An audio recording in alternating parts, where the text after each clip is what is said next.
एक 16 telemetry link है और पावर सिस्टम्स बिल्कुल नॉर्मल है।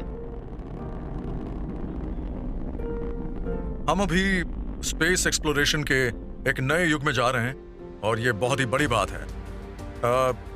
बात सिर्फ स्पेसएक्स की नहीं है, बल्कि कई और कंपनीज हैं जिन्होंने नए अप्रोचेस डेवलप किए हैं और नासा उन नए अप्रोचेस का फायदा उठा रहा है, जो बहुत बड़ी बात है।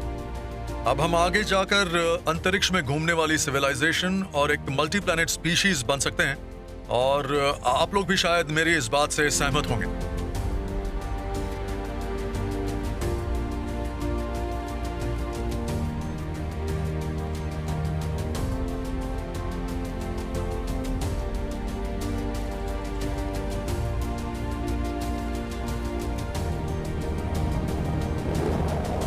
पिछले कुछ सालों में कई ऐसी चीजें हुई हैं जिनसे मैं काफी एक्साइटेड हूं और मुझे लगता है कि अब स्पेस की सैर बहुत ही मजेदार होने वाली और इसमें सबसे ज्यादा मददगार होगी फैल्कन 9 रॉकेट बूस्टर की लैंडिंग और ये काम भी। हाँ, 2013 में उनका बिजनेस काफी बेहतर चल रहा था। फाइनेंशियल क्राइसिस अब बीते कल की बात बन चुकी थी।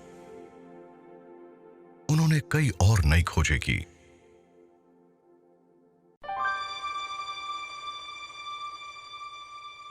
अगस्त 2013 में मस्क ने हाइपर लूप रिलीज की। यह ट्रांसपोर्ट का एक ऐसा साधन था जो दो बड़े शहरों के बीच के सफर को बहुत कम समय का बना देता और उसमें ट्रैफिक भी कम मिलता।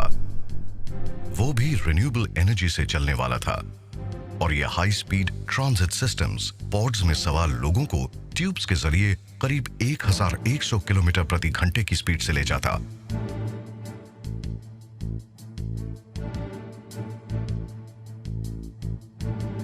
दो 2015 में स्पेसएक्स ने स्टारलिंक की डेवलपमेंट शुरू की ताकि सैटेलाइट इंटरनेट एक्सेस मिल सके। 24 मई 2019 को पहले 60 ऑपरेशनल सैटेलाइट्स को लॉन्च किया गया। उस प्रोजेक्ट पर करीब $1000 करोड़ खर्च हुए।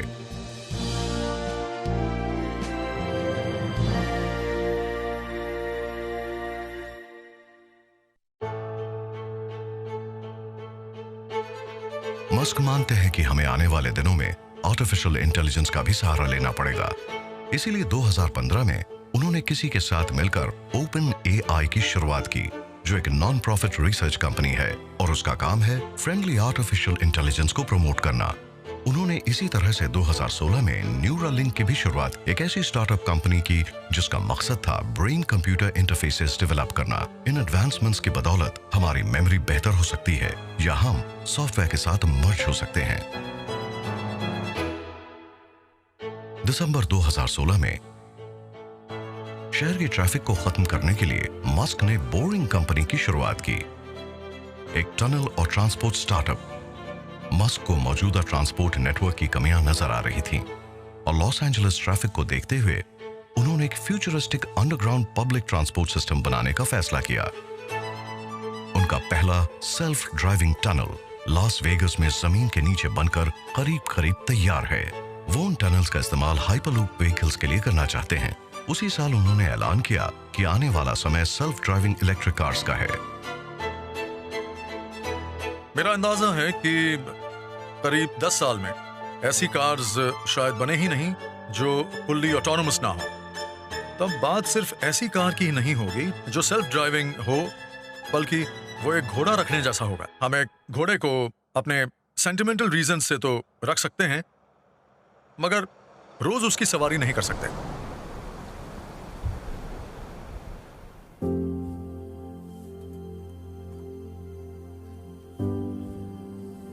उन्होंने यह भी ऐलान किया कि इंसान को मार्स तक पहुंचाना उनका असली उद्देश्य है,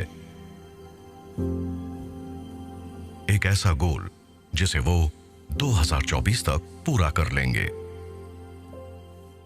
कितना अच्छा होगा अगर हमारा जन्म पृथ्वी पर हो और मौत मार्स पर। हाँ, आपने एक बार कहा था आप रिटायर होकर मार्स पर जाएंगे, क्या ये मुमकिन है? मुझसे पूछा गया था कि क्या मैं ऐसा करना चाहता हूं। बात यह नहीं है कि मैं रिटायर होना चाहता हूं, लेकिन अगर मैं रिटायर हो गया और मेरा दिमाग काम करता रहा तो मैं मार्स पर जाना चाहूंगा। मुझे बहुत अच्छा लगेगा। हमें उम्मीद है कि स्पेस ट्रैवल काफी अफोर्डेबल होगा, हर आदमी का करीब $1 लाख, और हो सकता है कि इंसान शायद हमेशा के लिए उस रेड प्लैनेट पर ही चला जाए। 2018 में उन्होंने उस पहले प्राइवेट एस्ट्रोनॉट का ऐलान किया जो चांद पर जाने वाले हैं। मैं BFR के पहले पेइंग कस्टमर का ऐलान करने जा रहा हूं। युसाकु मिजेवा, प्लीज यहां आइए। हाँ, बताइए कैसा लग रहा है? Thank you Elon. Thank you. Thank you everyone. वाह दोस्तों, 2023 में मैं अपने साथ पूरी दुनिया में से 6 से 8 आर्टिस्ट को भी अपने इस मिशन पर अपने साथ चांद पर लेकर जाऊंगा।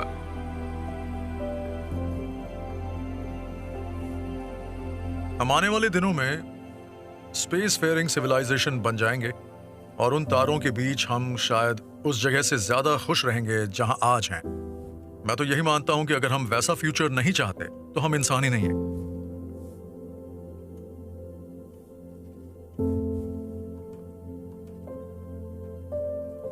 हमने स्पेस रेस शुरू होने के बाद काफी लंबा सफर तय किया है।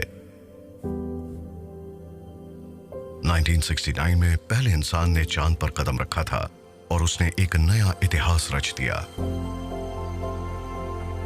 और आज स्पेसएक्स हमें अगले बड़े कदम के काफी करीब ले आई है।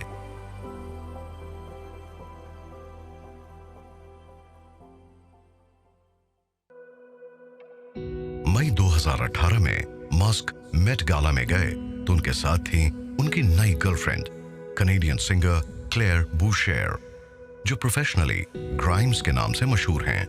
वो कुछ हफ्ते पहले ही ऑनलाइन मिले थे और मस्क ने आर्टिफिशियल इंटेलिजेंस के बारे में ग्राइम के ट्विटर अकाउंट पर एक जोक देखा था। उन्होंने उनसे बात की और फिर दोनों चुपचाप डेट करने लगे। मस्क ने कहा द वॉल स्ट्रीट जर्नल भी उन्हें उनके वाइल्ड आर्टिस्टिक क्रिएटिविटी और इंटेंस वर्क एथिक की वजह से पसंद करता है। 2 साल बाद मई 2020 में ईलॉन ने इन दोनों के पहले बच्चे के जन्म का ऐलान किया और ट्विटर पर अपने उस बेटे के बारे में लिखा जिसका नाम बड़ा अनूठा था। इस जोड़े ने शुरुआत में लिखा था कि उनके पास इस बच्चे का नाम X Ash A12 मस्क है। बच्चे का सरनेम सिर्फ मस्क है या लिटिल X। ये तो सिर्फ X है, लेटर X, और फिर AE है जिसे ऐश प्रोनाउंस करते हैं। हाँ, और फिर A12 है। A12 मेरा कंट्रीब्यूशन। ओह, A12 क्यों? आर्कएंजल 12 आज तक के सबसे शानदार SR-71 प्लेन का प्रीकर्सर। मैं ये देखकर खुश हूँ कि रोगन हंस रहे हैं क्योंकि हमें लग रहा था कि आपने ऐश नाम कैसे रखा, पर इस बच्चे को देखिए कितना क्यूट है। ग्राइम्स और मस्क के बच्चे का नाम ही इतना कंट्रोवर्शियल नहीं था। वो ट्विटर पर भी काफी कंट्रोवर्शियल हो गया था। मई 2020 में उन्होंने सिर्फ एक ट्वीट से टेस्ला की वैल्यू करीब $1400 करोड़ कम कर दी थी। उन्होंने लिखा था टेस्ला का स्टॉक प्राइस बहुत ज्यादा है। उन्होंने अपने स्टेक में से $300 करोड़ निकाल लिए और फिर इन्वेस्टर्स भी उस ट्वीट के बाद किनारा करने लगे। 1 मई 2020 को मस्क ने फैसला किया कि वो अपने 7 घरों को बेच देंगे। उन्होंने ट्वीट किया, मैं अपने सारे फिजिकल पोजेशंस बेच रहा हूं, अब मेरा कोई घर नहीं होगा। उन्हें जो रोगन के साथ एक इंटरव्यू के दौरान नशा करते हुए भी देखा गया। ये लीगल तो है ना? हाँ, टोटली लीगल है। ये कैसा लगता है जब आप कुछ अलग करते हैं और लोग अपसेट होते हैं? ये तुम देख रहे हो ना? ये तंबाकू और गांजा है। वो कश ले रहे हैं? मुझे अंदाजा नहीं है। ओके, कश ले रहे हो या नहीं, पर वो जिस स्टेट में है वहां पर ये लीगल है। उन्होंने 3 बार शादी की, एक ही औरत से 2 बार, और 6 बच्चों के बाप भी बने और अपने ट्वीट से अपने शेयर होल्डर्स का करोड़ों का नुकसान करवाया। ये सब देखते हुए यही लगता है कि उनकी पर्सनल लाइफ भी उनकी प्रोफेशनल लाइफ जितनी ही उथल-पुथल भरी थी। अपने सफर में उन्होंने हमेशा सिर्फ खुशियां और कामयाबी ही नहीं देखी, लेकिन ईलॉन मस्क फाइनली उस बुलंदी पर पहुंच ही गए जिसकी उन्होंने तमन्ना की थी। अपनी ओवरसाइज्ड पर्सनालिटी की वजह से वो कई बार मुश्किलों में भी फंसे, मगर उनका अपना एक विजन था और वो एक खास मकसद से आगे बढ़ते रहे। 2018 में इमर्जिंग टेक्नोलॉजीज इवेंट में उन्होंने कहा था उनका मकसद है इंसान का फ्यूचर बनाना। मुझे जिस बात से सबसे ज्यादा हौसला मिलता है वो ये है कि मैं सिर्फ फ्यूचर के बारे में सोचता हूँ, और हम सभी चाहते हैं कि हमारा फ्यूचर अच्छा हो, और हम सब यही कोशिश करते हैं कि एक ऐसा फ्यूचर हो जहाँ हर किसी को फायदा हो, और जो भी होने वाला है उससे इंस्पायर होकर अगले दिन के बारे में सोचते हैं। हाल ही में वो डिजिटल करेंसीज के भी सपोर्टर बन गए और टेस्ला ने बिटकॉइन में $150 करोड़ इन्वेस्ट कर दिए। बेहद तेजी से अमेरिकन कैपिटलिज्म के शिखर पर पहुंचने के बाद जनवरी 2021 में वो कुछ समय के लिए जेफ बेजोस से आगे निकल गए और दुनिया के सबसे अमीर इंसान बन गए, और उनका नेट वर्थ पहुंच गया था $20,900 करोड़ तक। 2002 में उन्होंने मस्क फाउंडेशन की शुरुआत की, जो renewable energy, space exploration, science, paediatric और आर्टिफिशियल इंटेलिजेंस रिसर्च को सपोर्ट करती थी। उन्होंने करीब $25 करोड़ 70 लाख इस ऑर्गेनाइजेशन को दिए। मस्क आम तरह की फिलॉन्थ्रफी नहीं करते जैसे बिल गेट्स करते हैं, और उनके ज्यादातर पैसे सीधे उनकी कंपनीज में ही जाते हैं। वो एक बेहतर पृथ्वी के लिए काम कर रहे हैं, और ये काम यकीनन ह्यूमैनिटेरियन है। 2012 में मस्क भी बिल गेट्स और मार्क ज़करबर्ग की तरह बिलियनियर्स की लिस्ट में शामिल हो गए और गिविंग प्लेज पर साइन करके ऐलान कर दिया कि उनके ज्यादातर पैसे उनकी जिंदगी में या उनकी वसीयत के मुताबिक दान में दिए जाएंगे।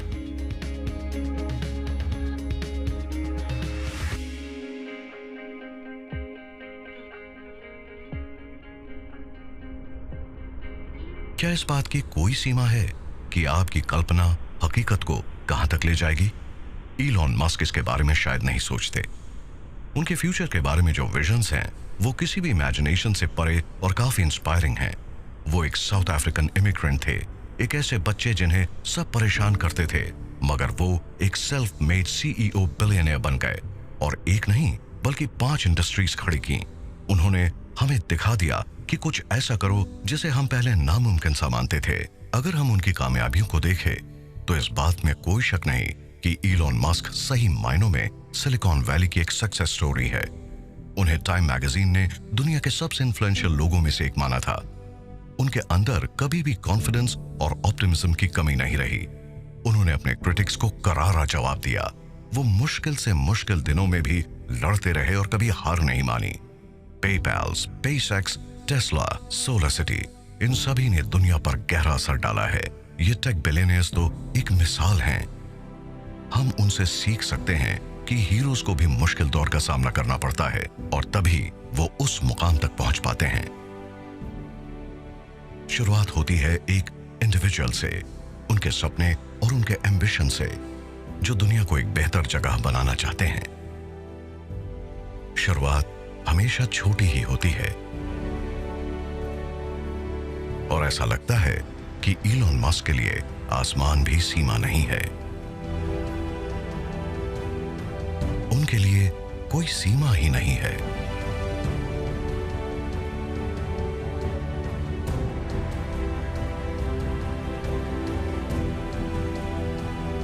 देखिए, स्पेस एक ऐसी चीज है जिससे ज्यादातर लोग इंस्पायर्ड हैं, और अगर आप लोगों से पूछें कि इतिहास की सबसे इंस्पायरिंग बात क्या थी, तो बहुत से लोग यही कहेंगे जब इंसान ने चांद पर लैंड किया।